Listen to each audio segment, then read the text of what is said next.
Bien, entonces la clase de hoy vamos a estudiar la huella hídrica y de carbono. Entonces primero vamos a empezar con la de carbono y luego vamos a hablar de la huella hídrica. Entonces la huella de carbono va a ser una forma de cuantificar cuántos gases de efecto invernadero estamos emitiendo, tanto una persona o lo podemos aplicar para una empresa o para un producto en particular. Entonces, esto va a estudiar únicamente una categoría de impacto, que va a ser el cambio climático. Vimos que había muchas categorías de impactos posibles y que hay que evaluarlas todas. Entonces, hay que tener en cuenta que esto estamos yéndonos a algo bastante estrecho. No porque un cierto producto tenga muy buen comportamiento en la huella de carbono, quiere decir que es sustentable, porque ahí podemos tener el error de que tenga muy malos impactos en otras categorías y nos estamos yendo por un solo elemento, ¿no? Entonces hay que siempre tener en cuenta que solamente estamos restringiéndolo a una categoría de muchas. Y bueno, que hay formas normadas y metodológicas de cómo calcular la huella de carbono, creadas principalmente por el Greenhouse Gas Protocol, y también ya hay normas ISO de cómo se tiene que hacer específicamente una huella de carbono. Eso no lo vamos a ver con tanto detalle, vamos a ver en general qué es la huella de carbono. Y antes de entrar como tal a la huella de carbono, vamos a primero recordar qué es el efecto invernadero, que ahorita ya lo podemos explicar un poco mejor porque sabemos qué es la radiación de onda corta, que es la luz visible, la luz del sol que nos llega, y también ya sabemos qué es la radiación de onda larga o la radiación infrarroja o térmica, que todos los objetos en el universo emiten radiación de onda larga de acuerdo con su temperatura, mientras que solamente los objetos muy calientes, como el Sol, emiten radiación de onda corta. Entonces, resulta que los gases en la atmósfera tienen una absortancia nula ante la radiación de onda corta. Es decir, la luz visible atraviesa totalmente la atmósfera, mientras que los gases en la atmósfera, ciertos gases en la atmósfera, son opacos, es decir, tienen muy alta absortancia ante la radiación de cuerpo negro.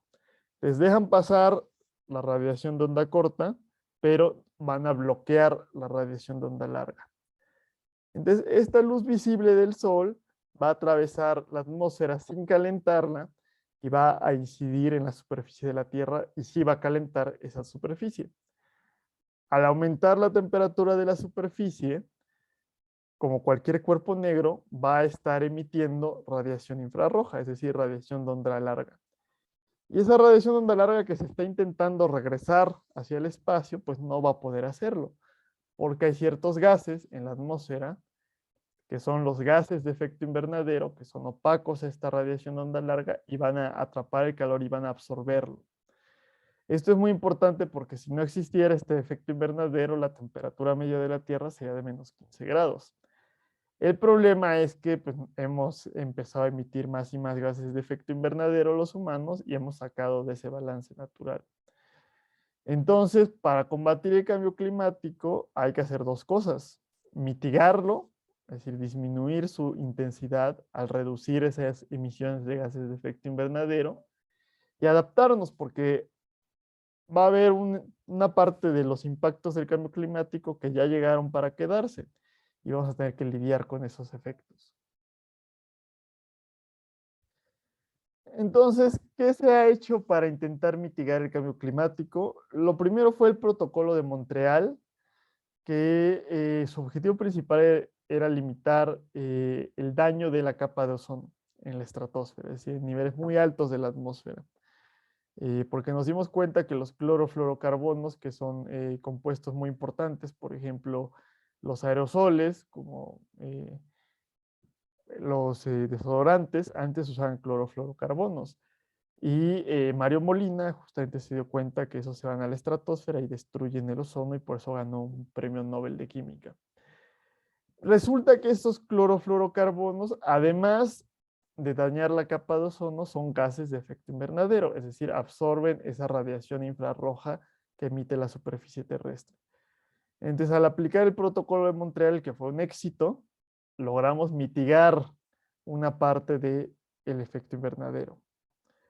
Pero quedaban muchos otros gases de efecto invernadero y que eran más importantes, como el CO2, el metano, que es 28 veces más fuerte que el CO2, el óxido nitroso, que es 298 veces más fuertes, y los sustitutos, que son los que se utilizan en la actualidad para los gases de efecto invernadero, para los clorofluorocarbonos, que son los hidrofluorocarbonos, que tienen, o sea, ya nos ahorramos el problema de la capa de ozono, pero ahora calientan casi 12,000 veces lo que calienta el CO2. Y de hecho, esto es lo que tiene que ver con la lectura que hicieron del poliestireno extruido, donde antes para inflar ese poliestireno se utilizaba clorofluorocarbonos y dañaban la capa de ozono. Y luego dejamos de utilizarlos y ahora utilizamos hidrofluorocarbonos. Entonces, tienen tanto potencial de calentamiento invernadero que resulta que el impacto del puro fabricar el aislante es casi tan malo que contra lo que sería el no tener el aislante y estar simplemente refrigerando o calentando. Por eso hay que buscar utilizar otros tipos de eh, aislantes que no sean de ese material. Desde el 97 nos dimos cuenta que había que controlar estos otros gases de efecto invernadero y eso fue el protocolo de Kioto. Y la idea era que se obligara a los países industrializados, que son los que más emiten, a bajar sus emisiones. Pero en general fue un fracaso porque Estados Unidos, que era el más importante, nunca entró. Canadá, que siempre se pintan como que les importa mucho el medio ambiente, pero realmente son bastante malos, se salió también. Y países que se han ido desarrollando, como México, Brasil, India, China, pues tomaron una prominencia bastante importante, pero no estaban incluidos. Entonces fue un desastre el protocolo de Kioto.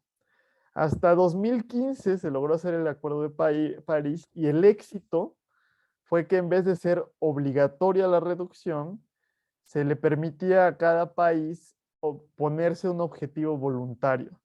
Y cada país podía decir cuánto estaba dispuesto a reducir y el objetivo era evitar el superar el umbral de 2 grados centígrados de incremento de temperatura. Y eso eran las contribuciones nacionales determinadas, donde cada país cada 5 años decía cuánto estaba dispuesto a hacer, es que cada 5 años teníamos que ser más ambiciosos.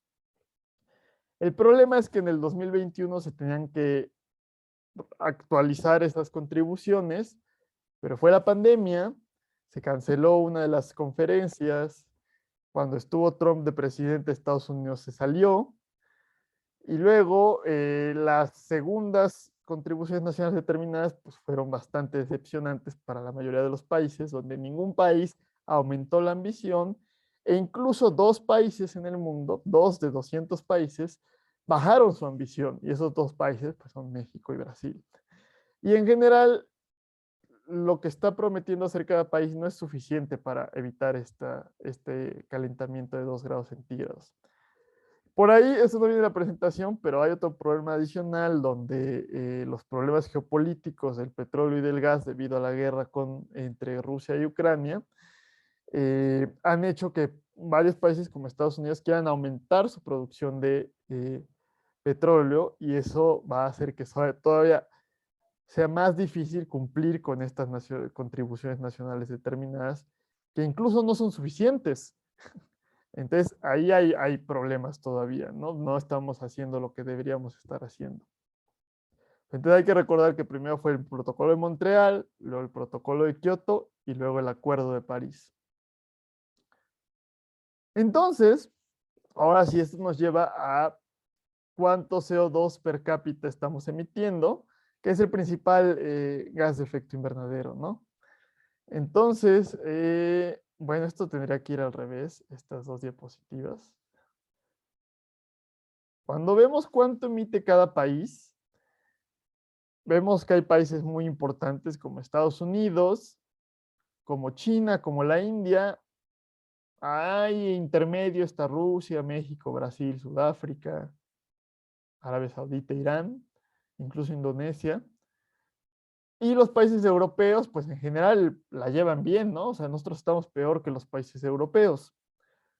Cuando vemos cuánto se emite per cápita, es decir, dividir las emisiones de cada país entre la población que tienen, que era más o menos algo que ya habíamos hablado con respecto al Reino Unido la vez pasada, empiezan a empeorar los países europeos, sobre todo algunos países que se dicen que aman la sustentabilidad y que son de los países más sustentables del mundo, como los países escandinavos, donde nos dicen que Noruega es el país que más, donde más autos, la mitad de los autos, el 70% de los autos que se venden en Noruega son autos eléctricos, pero también tiene una de las empresas que es uno de los mayores productores de petróleo del mundo, entonces tienen emisiones importantes.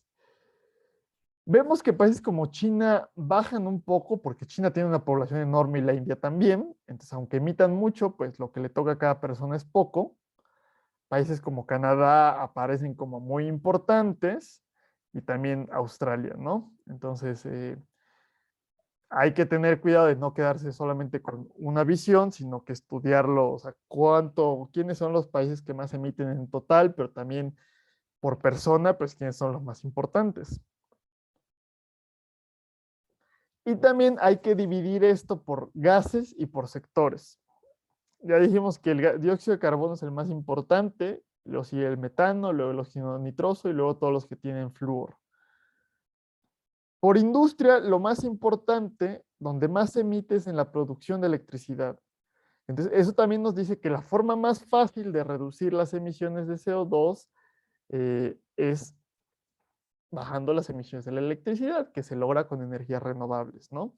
Y por el contrario, la forma más fácil de encadenarnos a seguir emitiendo, pues es seguir produciendo con carbón. Después el transporte, que es un poco más complicado porque hay que cambiarlo por autos eléctricos, que se tiene la idea de que la extracción de litio es extremadamente contaminante y que los automóviles eléctricos son peores porque usan baterías de litio.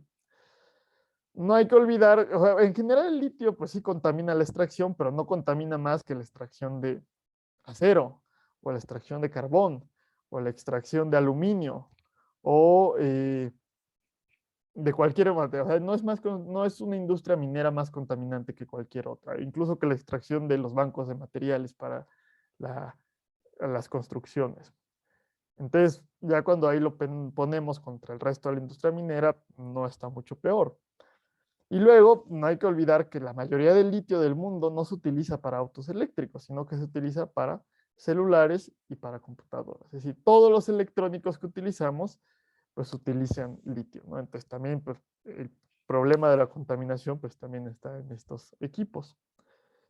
Y luego, resulta que un automóvil eléctrico utiliza la batería pesa como 500 kilos, pero en realidad esa batería únicamente tiene unos 20 kilos de litio.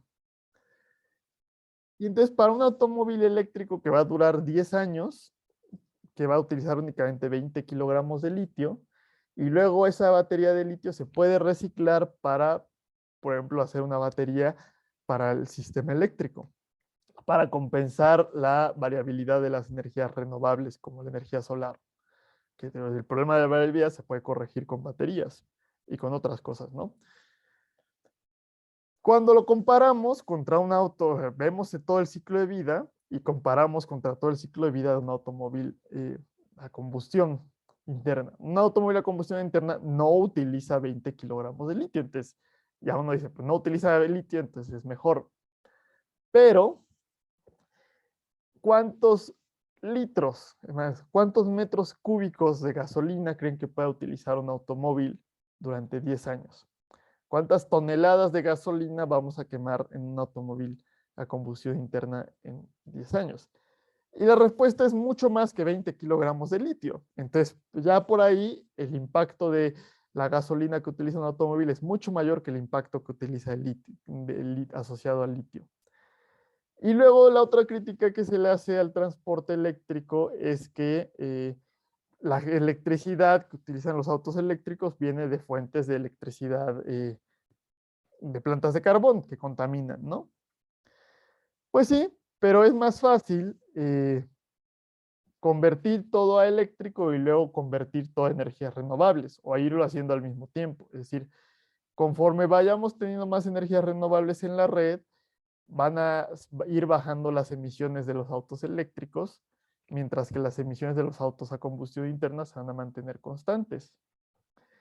Y luego, resulta que los motores de los automóviles son tan extremadamente ineficientes que incluso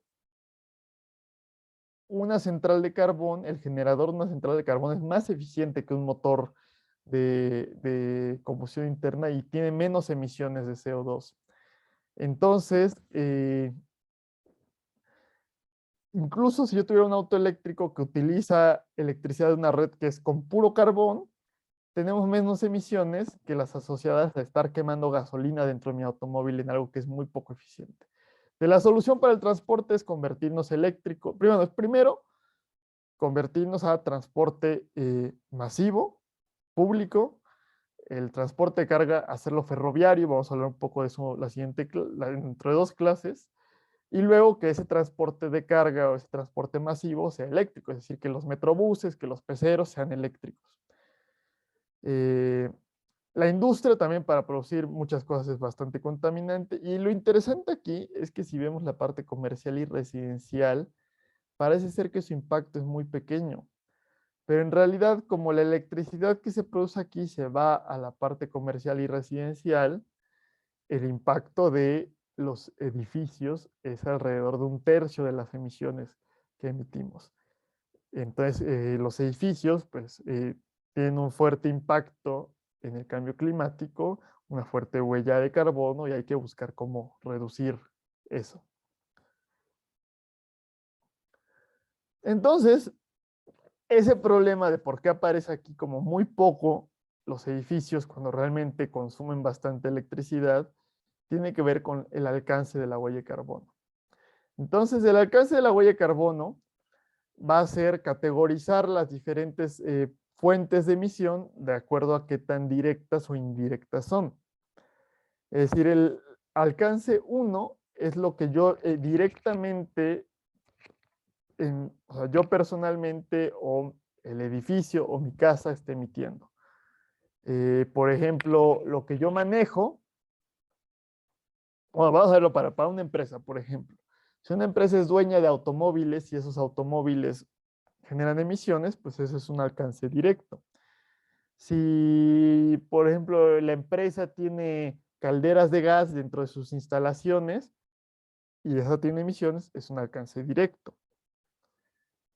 El segundo alcance es lo indirecto, pero fácilmente cuantificable, que sobre todo tiene que ver con la electricidad. Y entonces ahí es donde viene, yo soy responsable por las emisiones de la electricidad que estoy utilizando.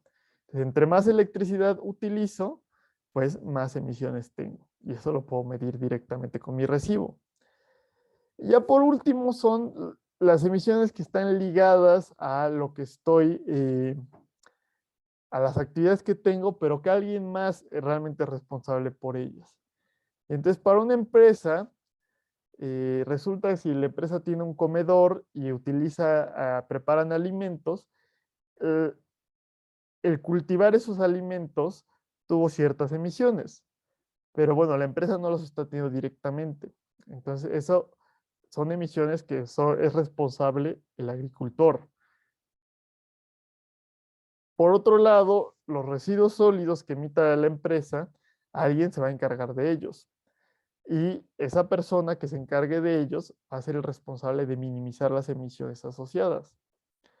O incluso el que las personas de los empleados, cómo lleguen a la empresa, ya sea en transporte público o manejando, eso genera emisiones, pero eso se considera que es responsabilidad del empleado y no de la empresa.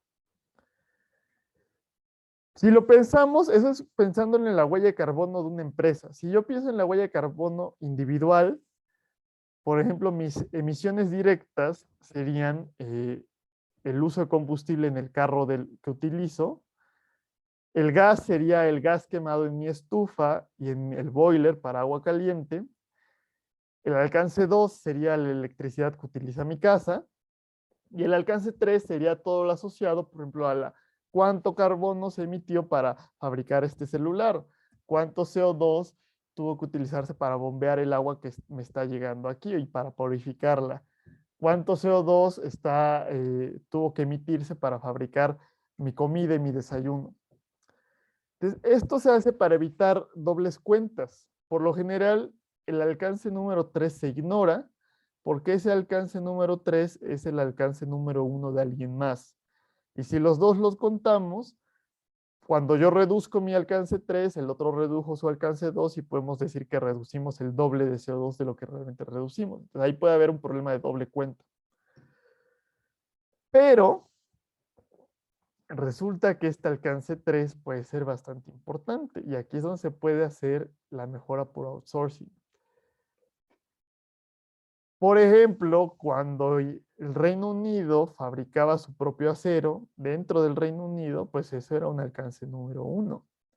Pero cuando ya se lo compro a China, se convierte en un alcance número 3. Y puedo decir que yo me volví más sustentable porque bajaron mis emisiones de alcance número 1. Pero en realidad lo único que hice fue pasarle la bolita a alguien más. Entonces, en los últimos años había utilizado nada más el alcance 1 y el alcance 2, pero recientemente se está reconociendo que es responsabilidad de los individuos y de las empresas y de los países el buscar cómo reducir sus emisiones. Y por ejemplo, nosotros podemos cambiar lo que comemos, podemos cambiar lo que compramos para reducir esa huella de carbono del alcance 3. Bueno, esto ya se los he mencionado brevemente, pero que yo puedo calcular la huella de carbono de un producto, es decir, todo lo que fue emitido en todo el ciclo de vida del producto, no es solamente en su fabricación, sino en su uso y su disposición, tomando en cuenta, categorizándolo por los diferentes alcances. Puede ser, por ejemplo, este es un celular, creo que Motorola, ¿no? Puedo yo calcular la huella de carbono de este celular en particular y así yo podría decidir comprar a lo mejor un celular con menor huella de carbono. Pero Motorola también puede calcular la huella de carbono de todo Motorola. Y entonces lo que tiene que hacer Motorola es sumar la huella de carbono de todos los celulares que produjo en un año. También podríamos calcular, por ejemplo, la huella de carbono del UNAM. ¿Cuánta electricidad usa el UNAM? ¿Cuánta combustión hay en el UNAM? ¿Cuántos automóviles tiene el UNAM?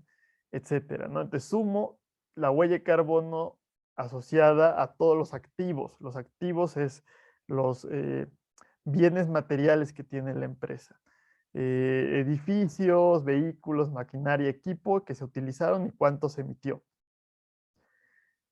Puedo yo calcular la huella de carbono de una persona, es decir, cuánta es la huella de carbono que utilizo en el transporte, que utilizo en la energía, electricidad y combustibles, cuál es la huella de carbono de todos los productos que compro y utilizo en un año y de todo lo que como en un año.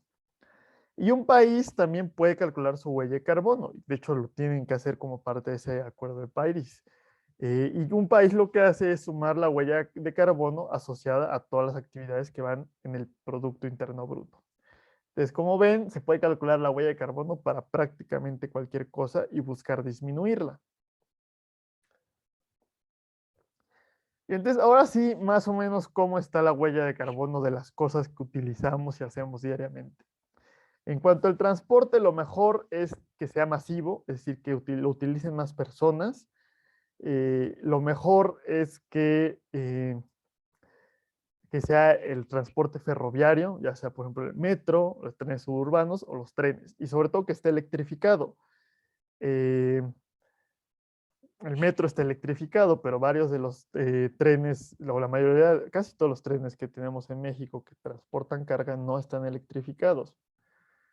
Es mejor utilizar, por ejemplo, un automóvil compartido o utilizar el transporte público compartido y empieza a ser peor cuando empezamos a movernos una persona en un armatoste de 2 toneladas. Y lo peor es volar. Los vuelos sobre todo los transatlánticos, tienen emisiones gigantescas. Y muchas veces lo peor es, por ejemplo, si quiero ir a, por ejemplo, de la Ciudad de México a Querétaro y se me ocurre tomar un vuelo, ¿no? Es un desastre. No sucede mucho aquí en México, pero en Estados Unidos es más común y en Europa esos vuelos internos locales.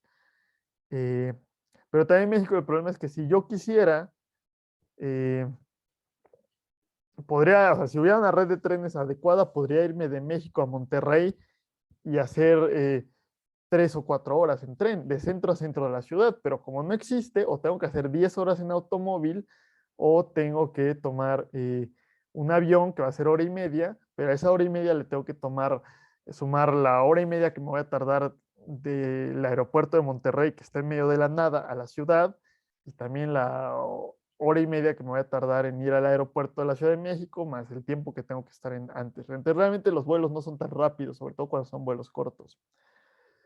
Entonces, hay un problema ahí donde hay una responsabilidad individual en esta huella de carbono, donde yo tengo que buscar disminuir lo más que pueda, pero también estoy atado a lo que la sociedad, las empresas y los gobiernos me obligan a hacer.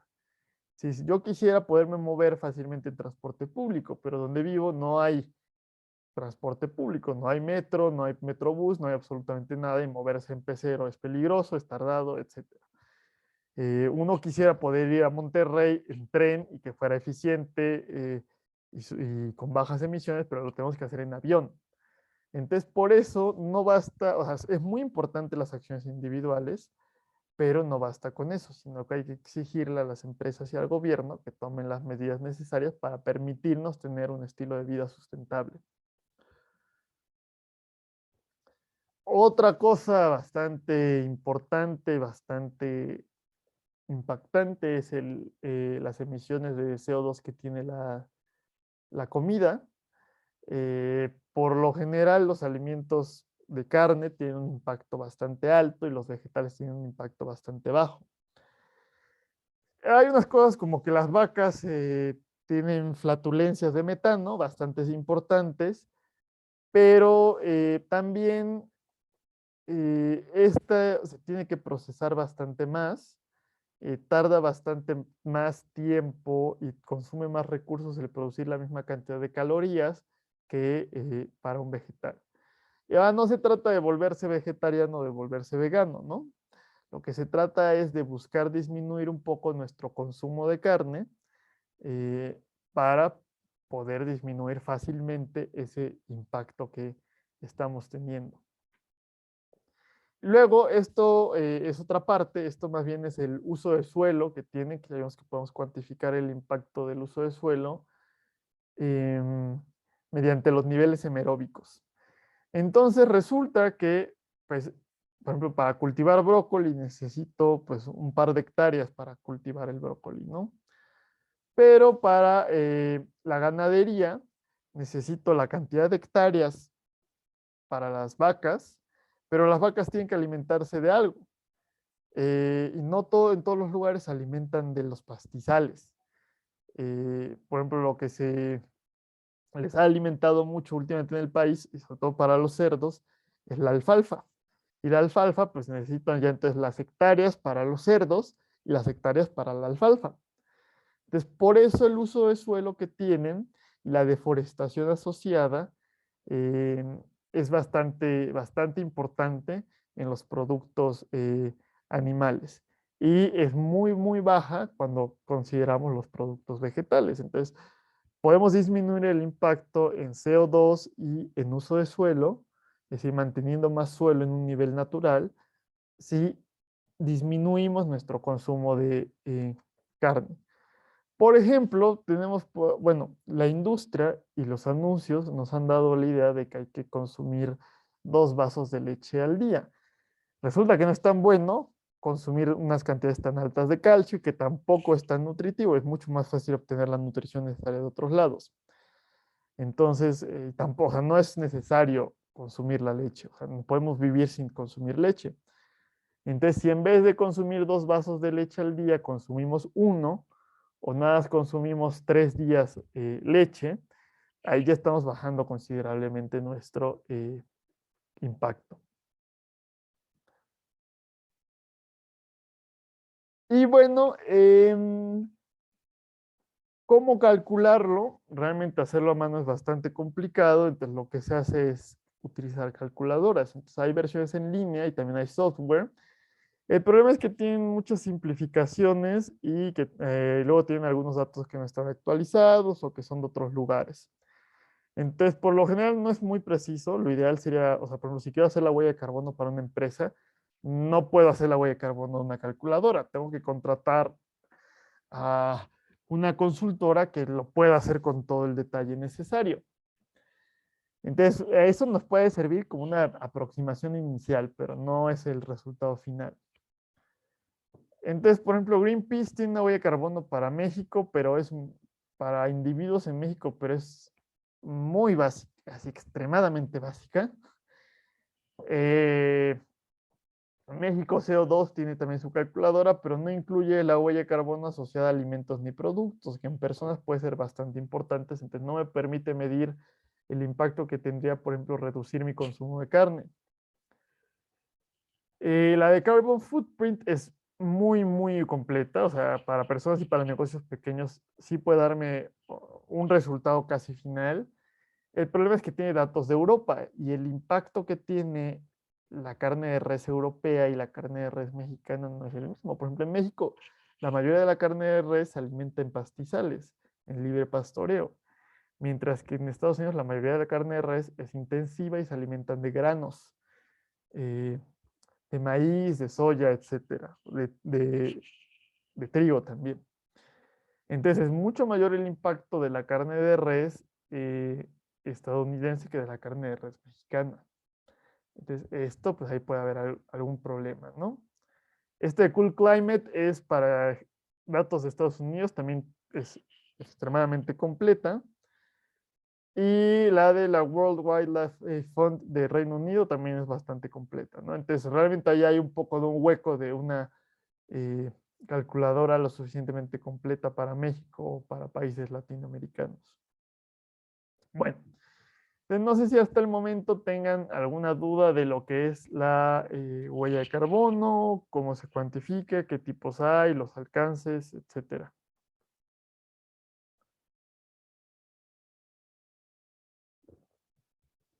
Si no, bueno, entonces con esto estaríamos cerrando la parte de la huella de carbono y cómo se puede medir ese impacto del cambio climático. Y vamos a pasar a otro tema que va a ser la huella hídrica. Eh, la huella hídrica es algo bastante reciente, es del 2004, lo creó este científico holandés Arjen Hoekstra, que falleció recientemente, era bastante joven. Y lo que nos va a medir, pues va a ser cuánta agua estamos utilizando. Y de igual manera se puede utilizar para personas, instituciones, países, empresas, productos.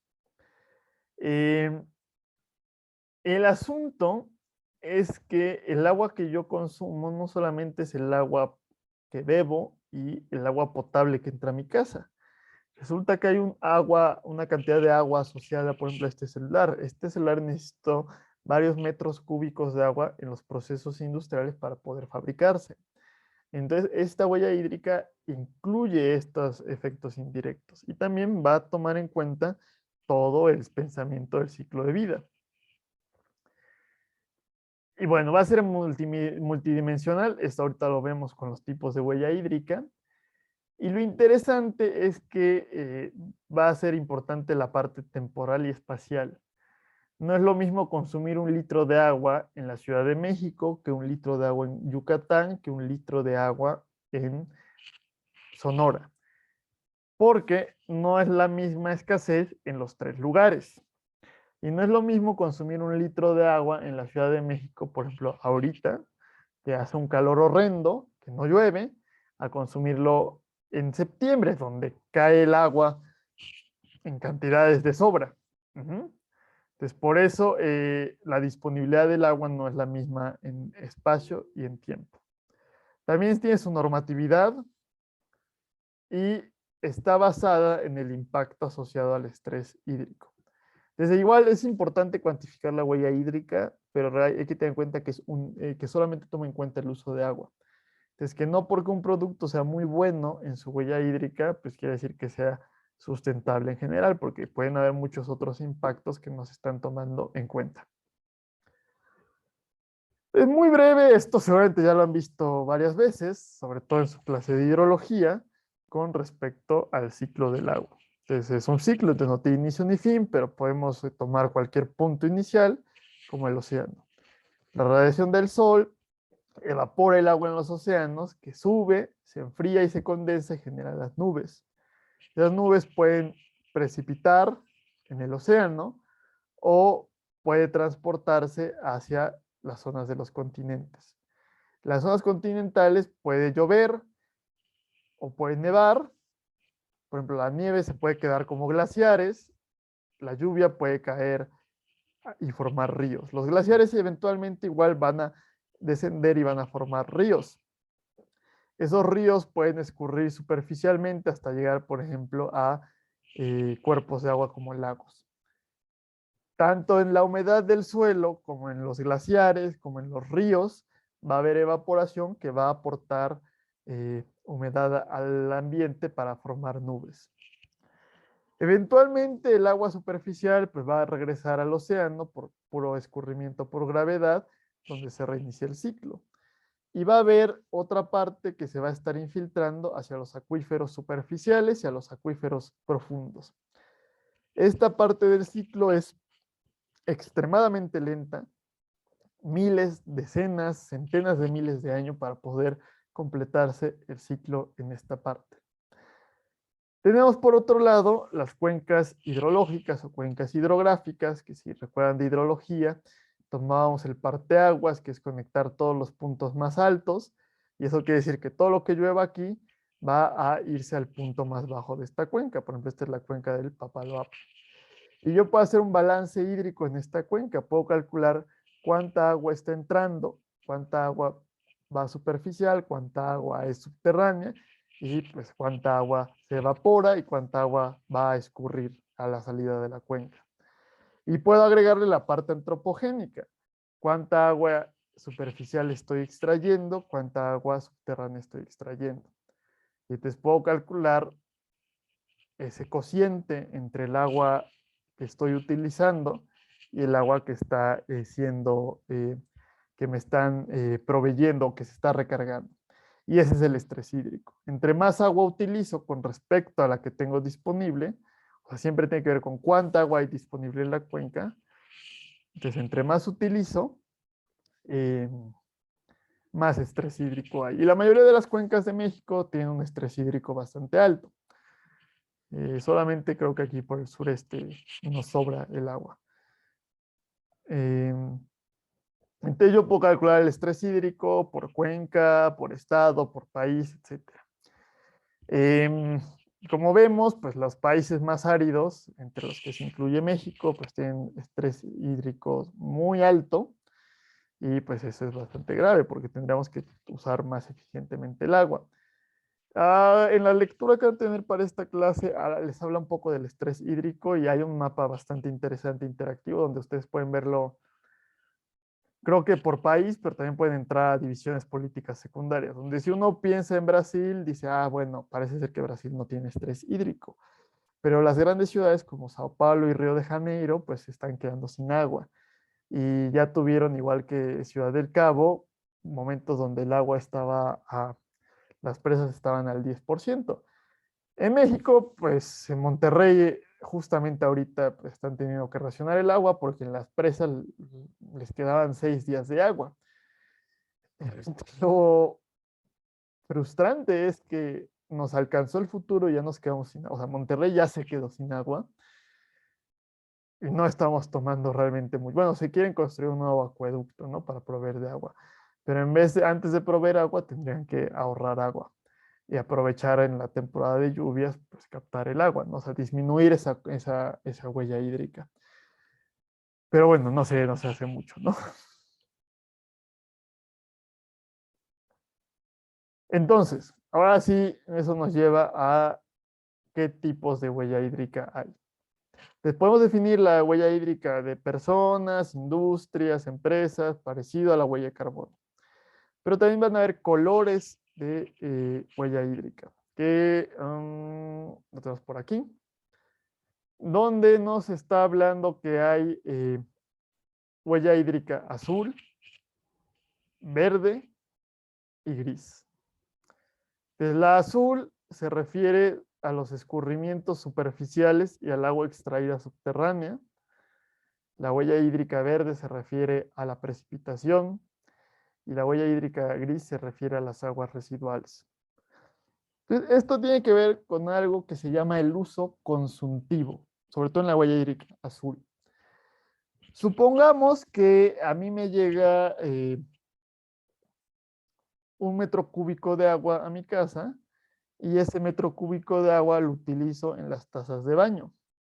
Y en las tazas de baño eventualmente sale el drenaje, idealmente del drenaje pasa una planta de tratamiento y regreso el agua al río de donde lo extraje, aguas abajo, ¿no?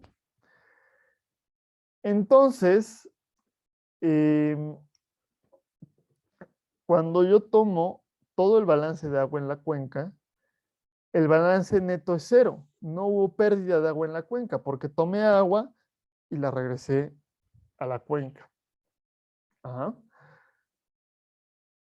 En realidad no sucede así. Si recuerdan, hay ahí por un coeficiente de una parte que se pierde de agua. Entonces, el agua que yo hubiera utilizado y se evaporó, esa agua no se va a regresar a la cuenca.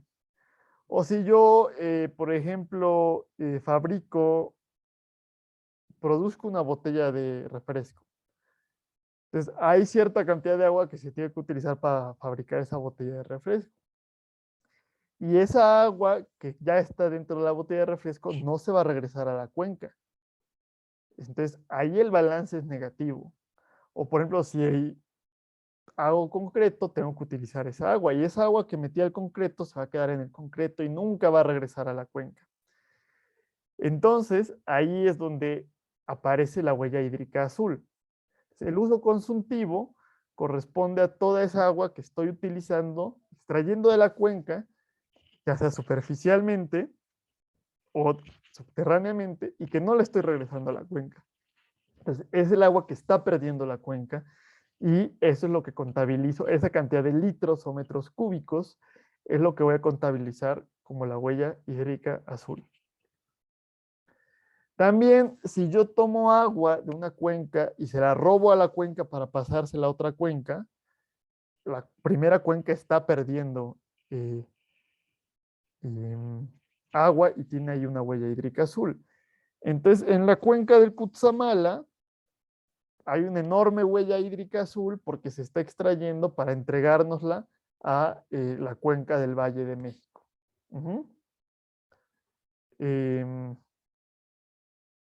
Entonces, esas son importaciones de agua.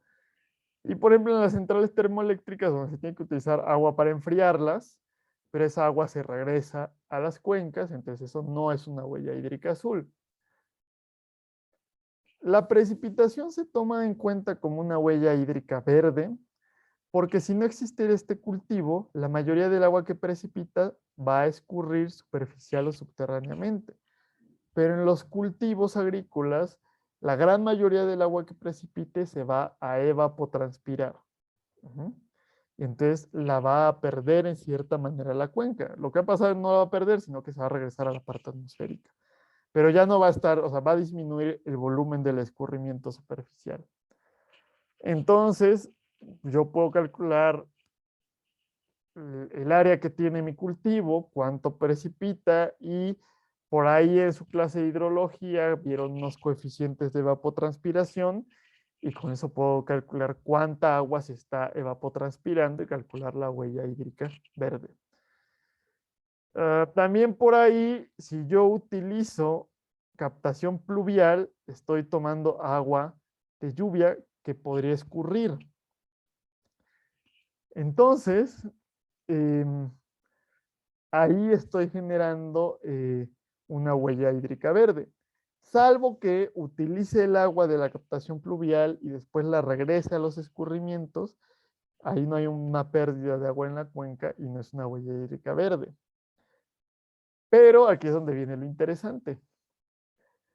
Cuando en la Ciudad de México llueve, el 80% de la precipitación se va al drenaje profundo, el drenaje profundo se va a la cuenca del Pánuco.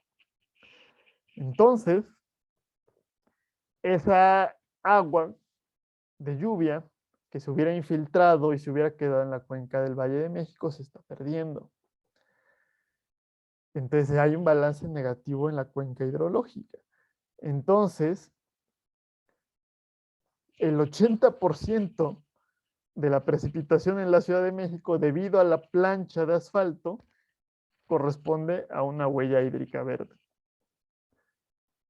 Y la ventaja de la captación pluvial es que aunque corresponde por lo general a una huella hídrica verde, estoy sustituyendo el uso del agua de la red potable. Entonces, por lo general es mejor tener una huella hídrica verde que una huella hídrica azul. Entonces, eso es lo que hace la captación pluvial. Disminuye la huella hídrica azul y aumenta la huella hídrica verde.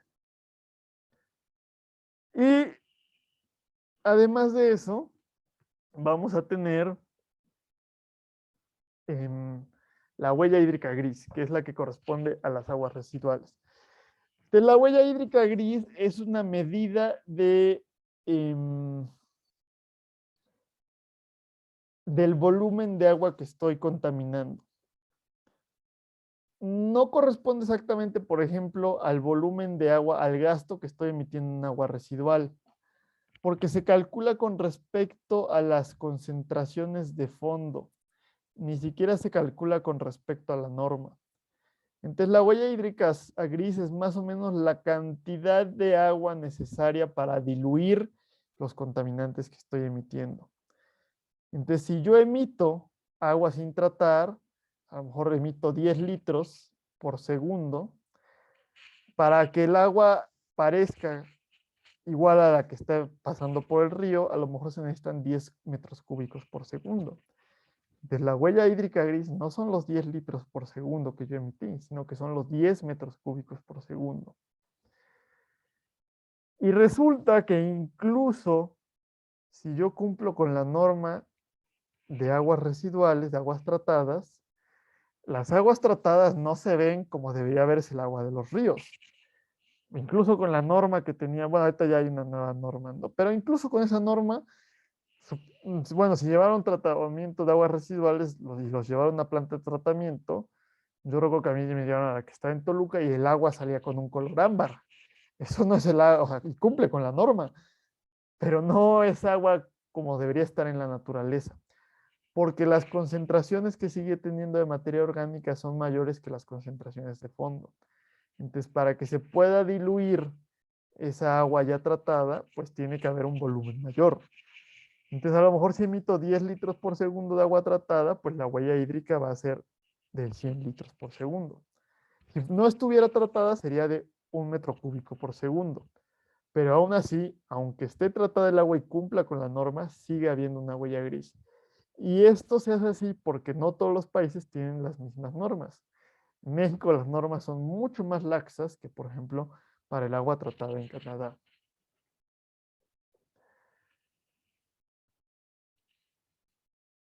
Y por último, bueno, aquí tienen, por ejemplo, de Water Footprint, tienen una forma de calcular la huella hídrica gris, que les digo, perdón, la huella hídrica personal, que les digo que no solamente tiene que ver con el agua potable que utilizo y el agua que bebo, sino que tiene que ver con toda esa agua que va a estar, se va a ver utilizado para procesar todos los productos y alimentos que utilizo.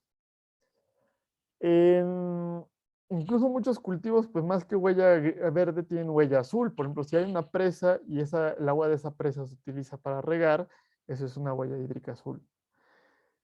Y si en el cultivo hay escurrimiento de agua contaminada con fertilizantes, agua eutrofizada, pues hay una huella hídrica gris. No sé si tengan alguna duda de estos 3 colores de la huella hídrica.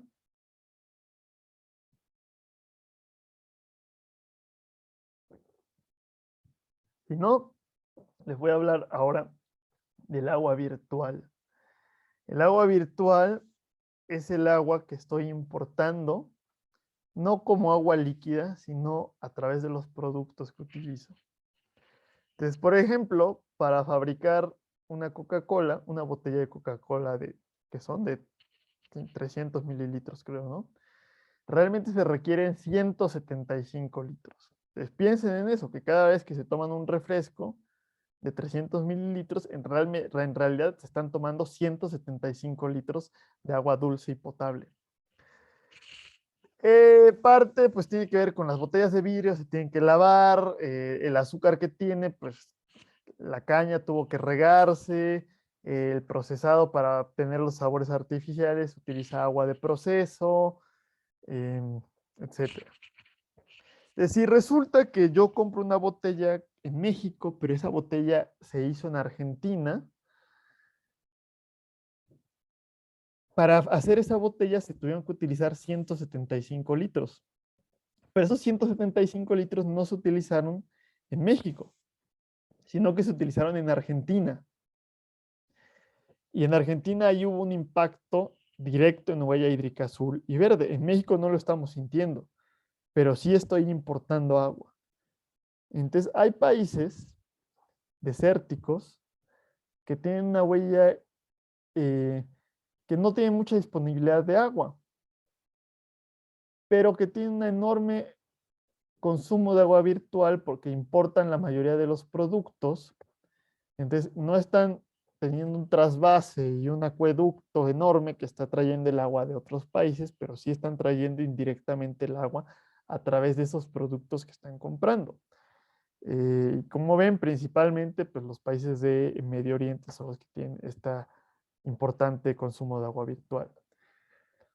Entonces, los países en la península arábiga pues importan casi la totalidad del alimento. Por ejemplo, maíz. No es cierto, esto no es maíz, perdón, es trigo. Pero igual maíz también importa, ¿no? Entonces, como importan maíz, entonces Estados Unidos, Canadá, Rusia, les está haciendo entrega de sus recursos hídricos porque tuvieron que utilizar agua para regar esos cultivos de maíz. Entonces, dentro de todo ese comercio internacional globalizado, hay un movimiento importante de agua que hay que tener en cuenta. Nosotros al fabricar automóviles le estamos entregando esa agua escasa que tenemos a países como Estados Unidos. Y ya eso nos lleva aquí a estos mapas que tienen las huellas hídricas por país. Como vemos, la huella hídrica y por tipo de huella hídrica.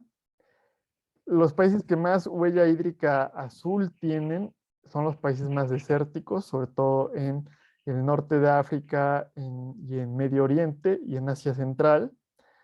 Ahí intermedio, pues hay países semiáridos como los países que están en África subsahariana, la India, Australia, México y países pues que están fuertemente industrializados y que tienen muchas fábricas como Estados Unidos y Canadá. Cuando vamos a la parte de la huella hídrica verde, hay tres países que destacan fuertemente, que es Mongolia, perdón, acá está Mongolia, Bolivia, y según yo, es Chad, o a lo mejor es Mali, no, creo que sí es Chad.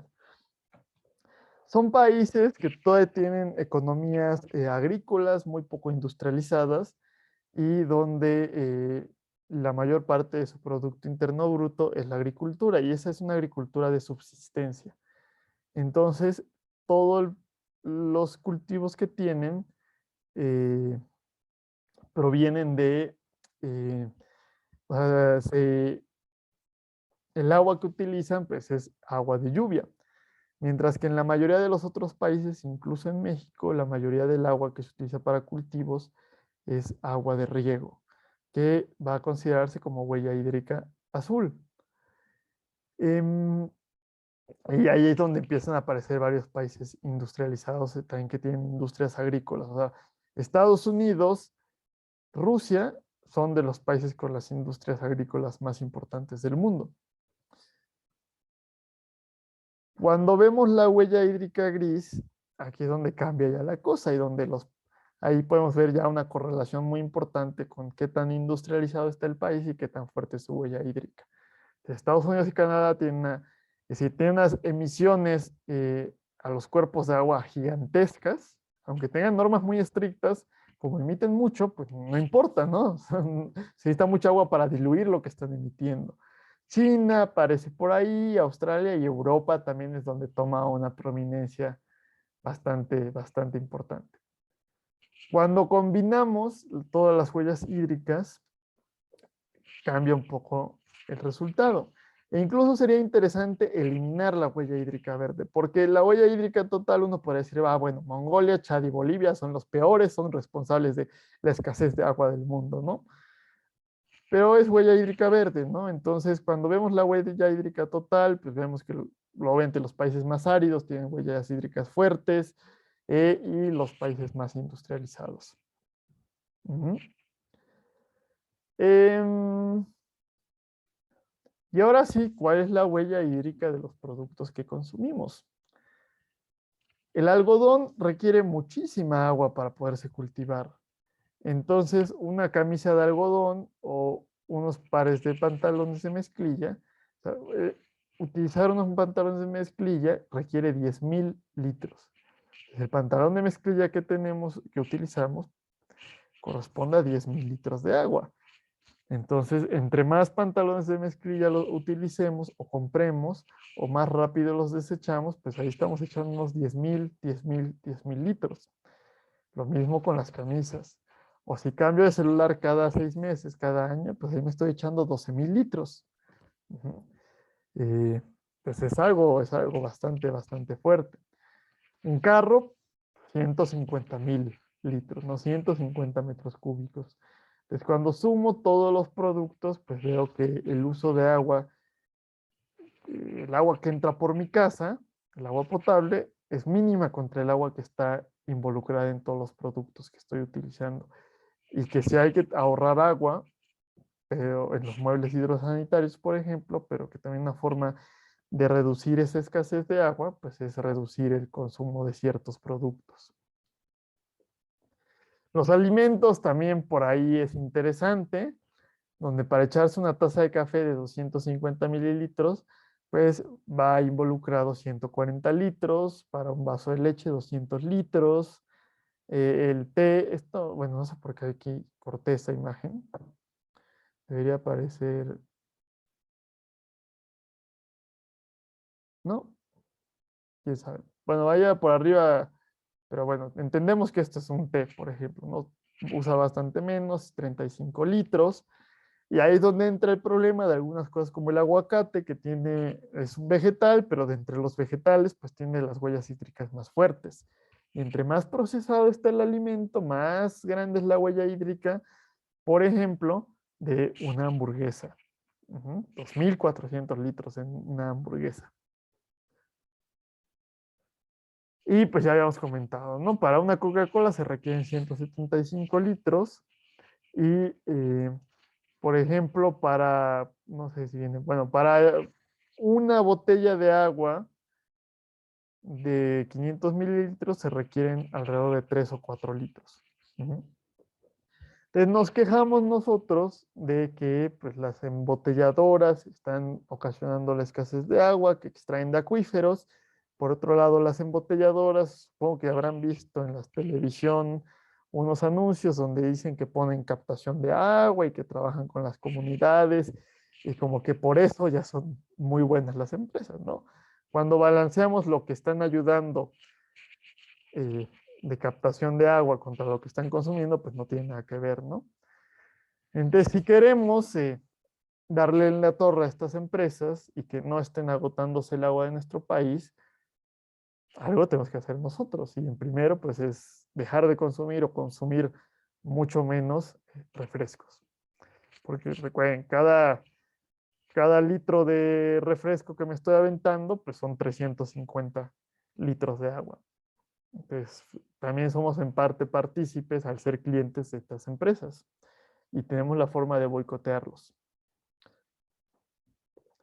Y no hemos hablado mucho de esa parte de la huella de carbono de, en cuanto a la construcción. Pero aquí esta gráfica se me hace buena porque está hablando de la huella hídrica de los materiales de la construcción. Es decir, que los materiales de la construcción utilizan agua y tienen agua incorporada. Y como vemos, bueno, nos está hablando de la energía que utilizan, que esa energía por ahí va a estar asociada a la huella de carbono, porque vemos que la energía, la electricidad que se utiliza, o sea, la energía viene o de la combustión de combustibles fósiles que genera directamente emisiones, o de la electricidad, que también vimos que era de las más importantes fuentes de emisiones.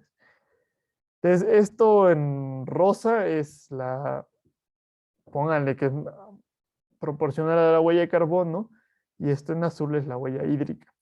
Entonces, la producción de metales tiene una huella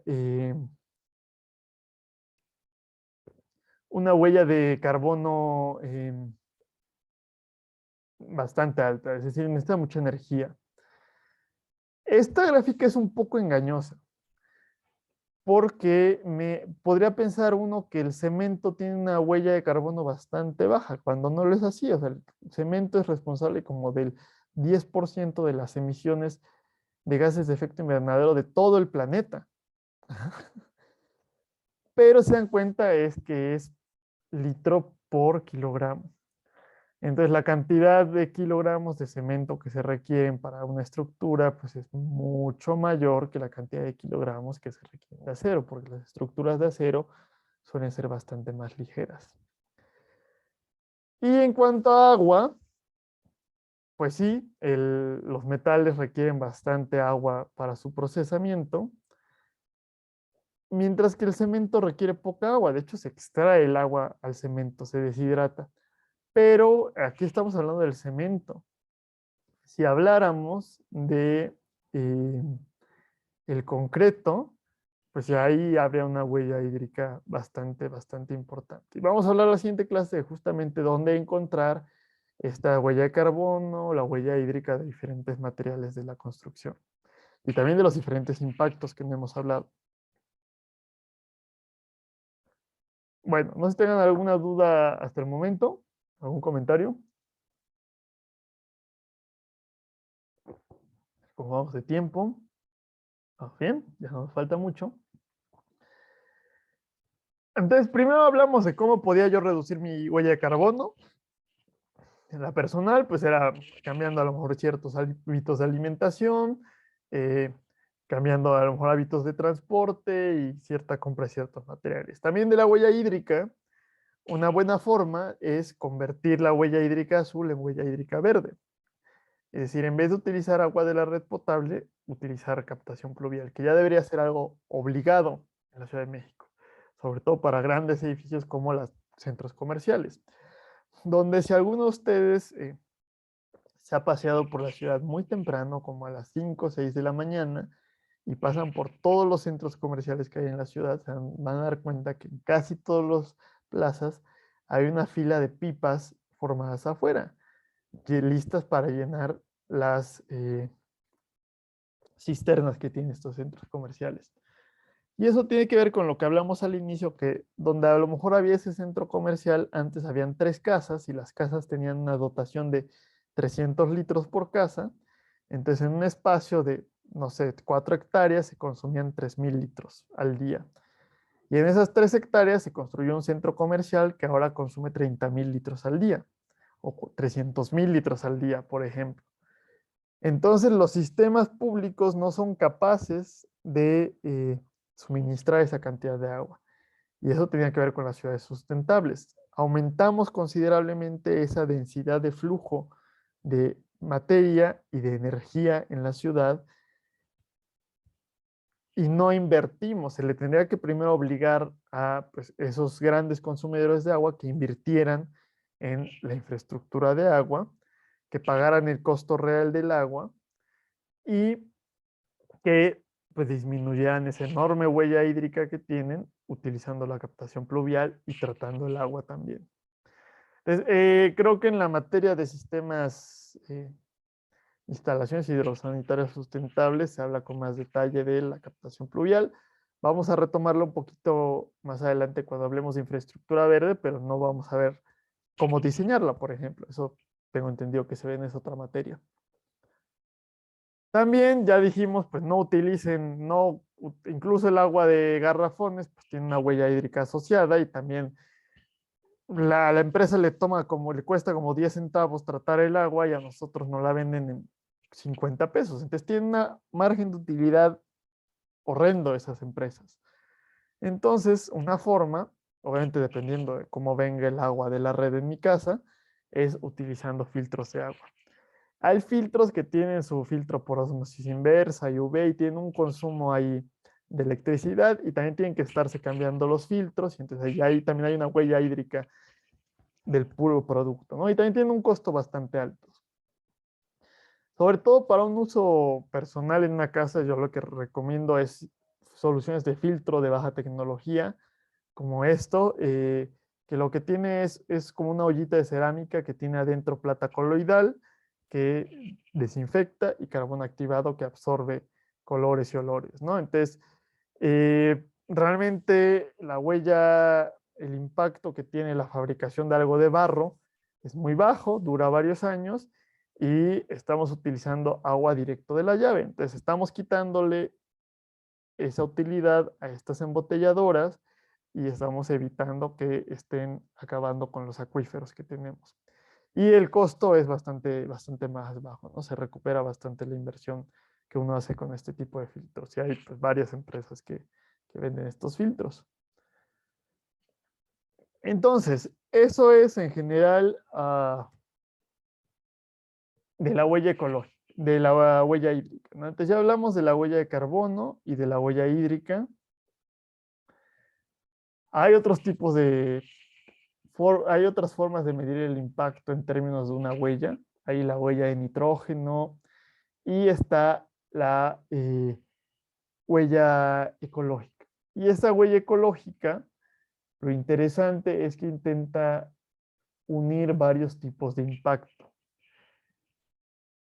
Entonces, la huella ecológica, la unidad, mientras la huella de carbono, la unidad pues, son toneladas de CO2, la huella hídrica, la unidad son metros cúbicos de agua, la huella ecológica se va a medir en hectáreas. Y es decir, si ustedes se meten a esta calculadora de la Footprint Network, Footprint Calculator, meten ahí varias cosas de cómo es su estilo de vida y les va a dar un resultado en cierta cantidad de hectáreas. Entonces, lo que mide es nuestra demanda de recursos naturales, es decir, cuántas hectáreas se necesitan para cubrir nuestras necesidades. Y el problema es que el total de la humanidad requiere más hectáreas de las que existen en toda la Tierra. Entonces, como no hay suficiente terreno para cumplir con nuestras necesidades, estamos acabando poco a poco con los recursos que tiene la Tierra. Y entonces existe algo que se llama el Earth Overshoot Day, que es en el día en el que nos acabamos los recursos que tiene disponibles la Tierra, dado el terreno que tiene el planeta Tierra. Resulta que en 1970 todavía utilizábamos la cantidad de recursos que nos entregaba la Tierra. Y aunque ha aumentado mucho la productividad agrícola en esos últimos 50 años, también ha aumentado mucho la población y el crecimiento económico y la demanda, las necesidades que nos hemos creado.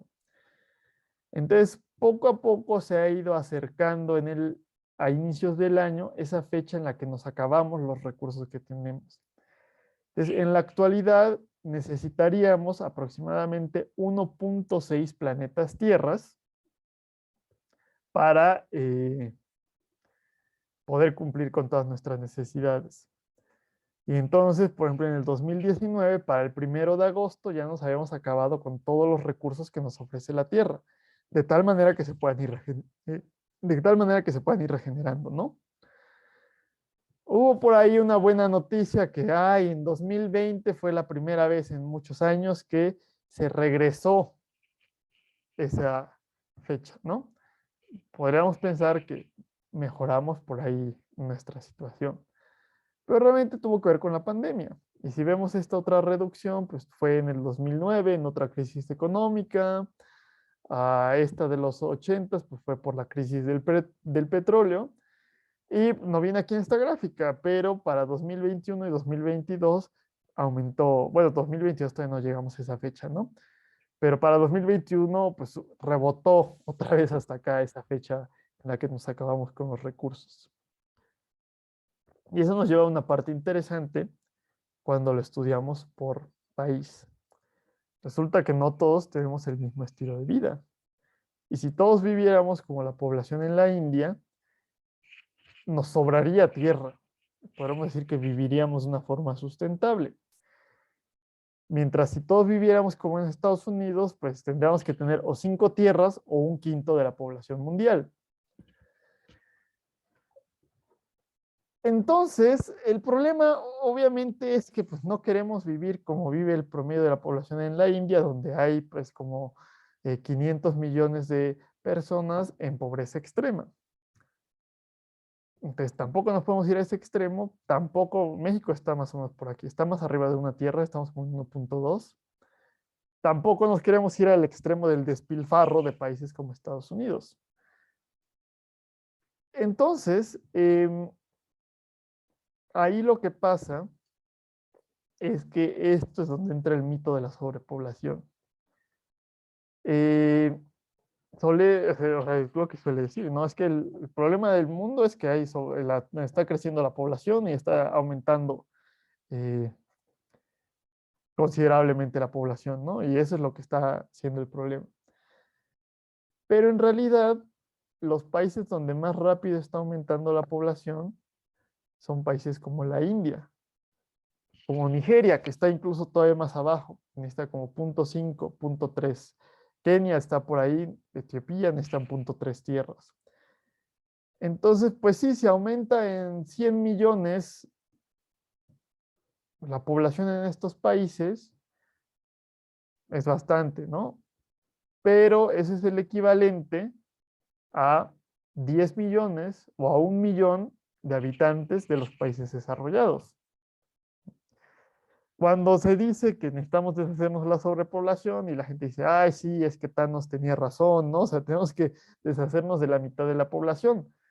El problema es de cuál mitad nos deshacemos, ¿no?